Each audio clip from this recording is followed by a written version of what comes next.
the passionate leader, because leadership without passion is just a title. Meeting. We got a collapse in the garage. Get the squad back equipment in here. We got an I-beam gone to a firefighter. Get that out, urgent, transmit a second along. This is where titles end and leadership begins.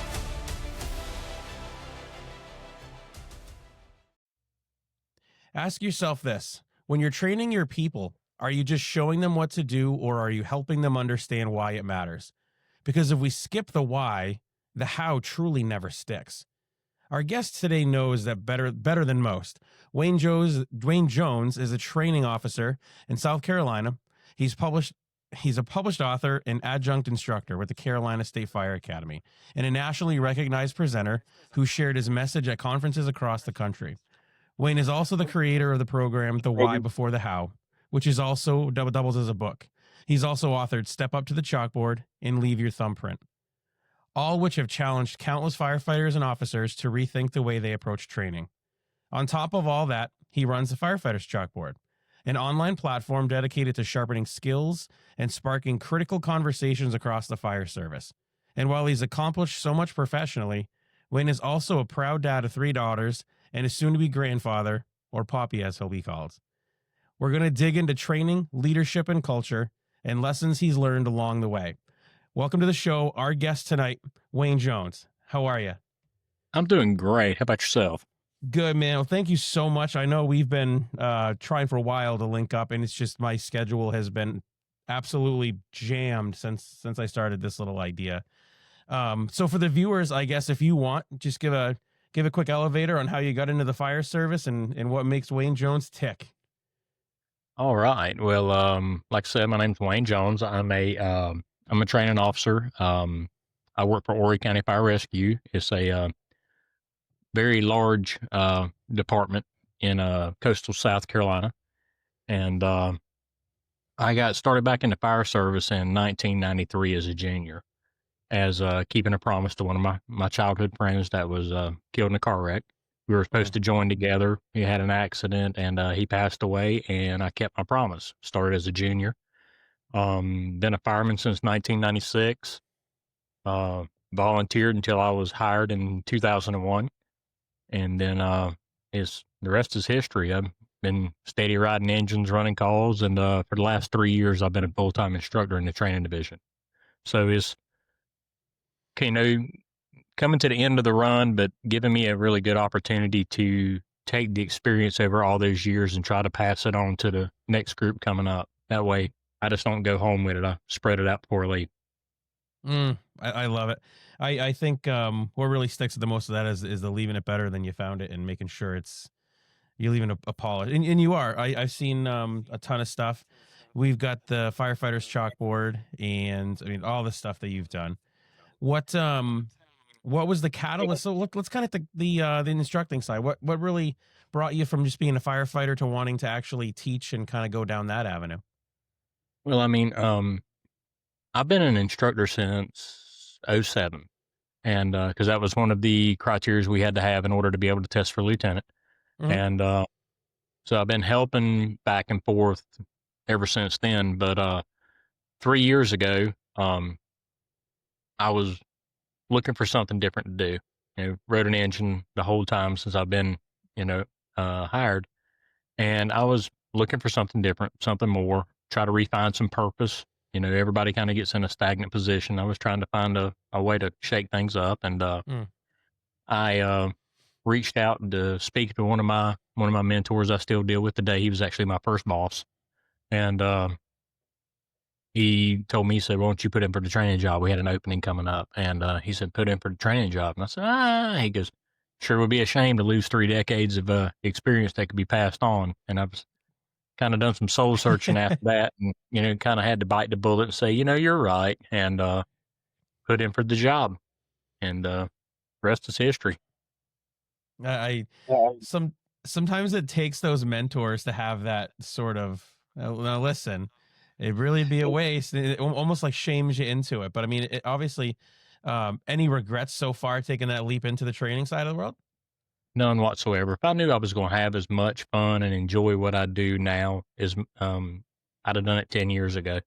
I Mm, mean, everybody always says that, I got to fulfill a fulfilling part of my job. I will say that I am the happiest I have been in my career right now. And, I see my work every day. And when especially through my students and actually, mm. I'm doing a little bit of their part of their future, helping them lay down the groundwork and stuff. But it, it's up there with the top 10 of what's going on throughout. I absolutely love it. What um What, what do you think what really do you is think? making that just makes it just so perfect and the best years of your life and your career now? Well, you know, thinking back, you know, and a lot of people can probably relate to this, but everything we do is good. We, Mm, help citizens, provide a service for them, everything, and we've always got purpose. But I see my purpose every day. I'm not waiting on are the bells going to go off? Are we going to have runs? What are we going to do? Now I know what's laid out for me every day. I know what's on the line every day, and I'm not saying it's easier to prepare for because we mm. have different challenges come up every day. But I know the challenge that's ahead. I know how to prepare for it, and then I know the end result if everything's done right. I I think I know for me, like when what little experience, I shouldn't say experience, but what little opportunity I have to train individuals, it's really the ability to see how engaged they can be and what, it's almost like the return on investment is the way I look at it from a training aspect. So I wonder if that might be kind of where you come from too, is just that you can see that your hard work and knowledge is getting divvied into all these students that are coming through the classrooms that you're the instructor, and I think maybe that's kind of something that might be part of it. Well, it's that could be, and then another thing, I'll be the first one to say I'm not a one man band. We've Mm, got a really great group of instructors that truly understand the mission, what's at stake, and we all work, tirelessly together to make sure we try to deliver the best product we can. Because looking at when we were in the street, our external customers were Mr. and Mrs. Smith. mm. Now, my external customers are the guys I used to ride trucks with. So I've got to deliver a product to them. I like that. It's a good spin. uh so shifting gears a little bit was, or not even really shifting, the firefighters chalkboard and the all the other extra stuff that you do, was that come after you took onto the training role, or was it sort of, yeah, and that was the training the catalyst for it? I think it was a start. Mm, I'm like anybody else and try to get as much as I can into it. But then the more I got to teaching, the more I was realizing that things are completely different. And we've always known it, as a company officer, whenever I would get a probie in after rookie school and stuff, you'd have to run them through their packets and things like that and help mentor them throughout. But then I kept, and especially when I got to teaching full time, I noticed that we got to do something different. These mm, kids are learning a little differently. They take the information a little differently. And I started really trying to break it down. What's making it tick? What's the difference in between the ways of teaching in the past versus now? The students are completely different. The job's still the same. So we've got to find a way to make it click. And the chalkboard started off as a way to have a networking project with fire instructors because there's podcasts that do strategies and tactics and what's wrong with the world in the fire service and everything else all over the place. The chalkboard was truly started for a way that we could have a network of instructors. And then it was bifold, the original aspect. And what I still try to stay to is nothing but about mentorship and mm. instruction. Kind of keep it to those two things because those are two of the main foundational catalysts in the growth of a firefighter. Yeah. And I started off just interviewing different instructors from across the country and different places and stuff. And then I started throwing a spin on it and started putting some students in there. But it wasn't the guys in recruit school right now. It's the 1 to 2 year guys that recently had finished recruit school and now starting to look at upper level classes. So my whole thought was, if we got a bunch of fire students listening, they know what the instructors are looking for because that's what we're talking about online.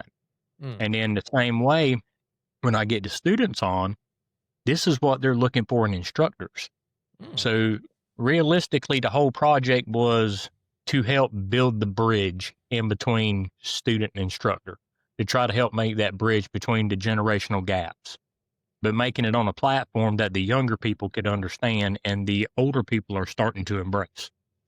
Oh, the podcast realm is something that when I don't even know if it was when it first came out, but I was like, what the heck is a podcast? And I mean, now I very seldom on long drives will ever listen to the radio anymore. The radio and the music industry have no glimmer of hope when, in surviving in a vehicle if I'm driving, because it's a podcast, and there's just so many different podcasts about everything in the world.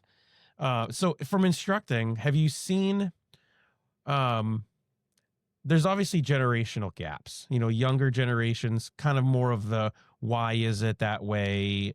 Whereas older firefighters kind of are more of the less questions, just tell me what I need to do and I'll get to it. What have you seen as more of a challenge or a reward dealing with kind of the two generations? Well, I mean, a lot of times those two generations are in the same class. We just spent one of our last recruit classes. I had a retired master sergeant out of the Air Force and then a kid that graduated high school 2 months before recruit school started.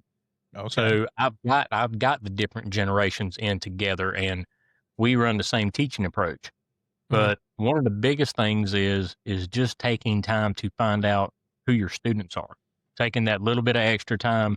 What is your background? What makes you tick? What's your learning environment? We can take an hour at a time between, especially like in my scenario, I'm not just teaching a 25-hour class. I'm teaching a 15-week recruit school. So I've got time to waste not waste, but utilize an hour or two out of the whole thing to truly take some notes, find out what's going on with my students that are going to be in class so I can start to build that relationship, because truly that's what we've got to have. But, here's the news flash we're finding out. It's not just the young people wanting to know why. The reason they want to know why is because they want to know. No different than a 2-year-old ask why all the time. They're curious. They're intrigued. And what we found out also with the younger generations, they're asking why so much because they want us to explain it so they can validate the thoughts that are already in their heads. Because they are looking at the aspect of, I am thinking it the right way. And if they're not, then they've got the answer from the instructor and they don't take a chance of being embarrassed from saying something wrong. Okay. I like that. I've definitely, again, so we don't have, our training officer, we're a combination department. So it's typically, one of our firefighters becomes our training officer, but with help of all the officer, like the actual chiefs and lieutenants and captains. And I love the Y generation, because honestly, it keeps people honest too. I think it's a really good way to vet out, I think, some of the people that are just blowing smoke, so to speak. But it is, and there's nothing wrong with the older generation at all, in my opinion. They were of a generation that was go break the windows, and like, okay, whatever. They didn't either care to know why, or they were just told, do as you say, type like that. A lot of the older ones were task driven, because I guess I can consider my part of the older generation, because I'm not old, but I'm not a spring chicken anymore. Sure. But we were told, you do it because I said so. That worked back then, but even the people that we were getting in classes now are curious on the why of it. And if we explain the why, the how comes that much easier, because they understand the fundamental approach of why it is important for this thing to happen, because they understand what the end result is we're looking for.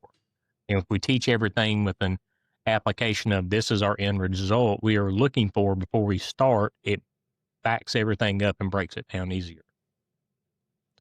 Now the recruit school, is that just something through Horry County, or is that state level stuff? No, that's through our department. Now it is run. We are able to deliver the curriculum from the South Carolina Fire Academy. Nice. Like I say, all of our cadre that we work with are all state certified instructors. 3 of us are actually adjunct instructors for the state. So we actually deliver the state's curriculum in-house in our recruit academies. Nice. I love it. I think I wish we had departments. So New Hampshire will run a recruit school, but it is exclusively through the State Fire Academy, and it's not really anything other than getting people your basics, Fire 1, Fire 2. I think it used to include EMT B, I believe. It might not anymore. It was basically enough to get you so that you could apply to full-time spots anywhere in the state. What I love about department specific ones is how it really kind of gets you into what and how the department operates and stuff like that. That's good stuff. I love it. So of all of the stuff, your the books. Let's kind of get to the books for a second. I don't think we really touched on that. So we have the firefighter's chalkboard. We know why that exists. What came first, the chicken or the egg? Did the books come first, or do they come or after the chalkboard started? Actually, the why before the how started happening about the same time I was starting to play around getting the chalkboard together. Now, it took me 2 years of notes, logging, and actually one-on-one conversations with my students before I ever started writing, because and it all actually started from a college project. I'd have waited until I was 45 to go back to college. Best decision ever. Because I understand in a few years, I don't know exactly when, I might pull the trigger next year. I might be 5 years. I don't know.